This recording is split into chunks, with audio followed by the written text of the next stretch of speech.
Setelah perbaikan jalan di Peset, berlanjut ke Simpang Pasar tahap 4, hingga jalan menuju Kurnia Maju.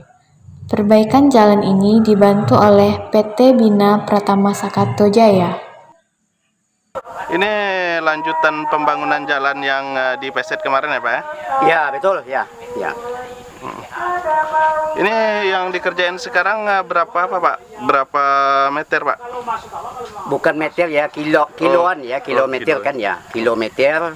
Akses jalan yang ada di Nagari Turunan Maju ini akan direhab atau direnovasi dengan sifat swadaya masyarakat, dibantu oleh pihak perusahaan yang tertangga yaitu PT Bina Pratama Sakato Jaya S1, itu yang mendukung berupa fasilitasnya seperti alat berat seperti geleder.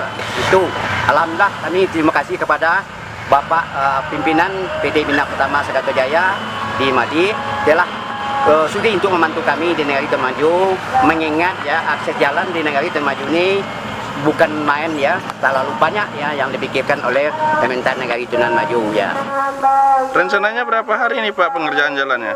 Ya, kalau menurut rencana, kalau tidak ada halangan melintang, ini sampai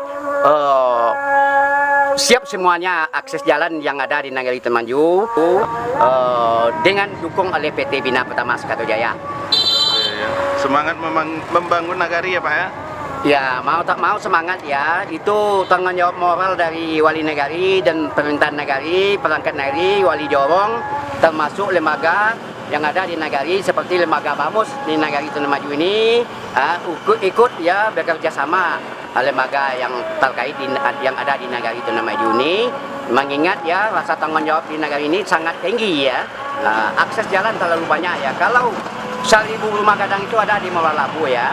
Kalau rumah adat terpanjang ada di Nagari Abai. Kalau 1.000 jalan berada di Nagari Turunan Maju, itu yang sangat kami panet memikirkan itu kan ya. Sementara belum ada ya anggaran dari APBD Selatan tahun 2021 DPA-nya belum nampak ya. Mudah-mudahan ada kan itu kan, kami harapkan itu.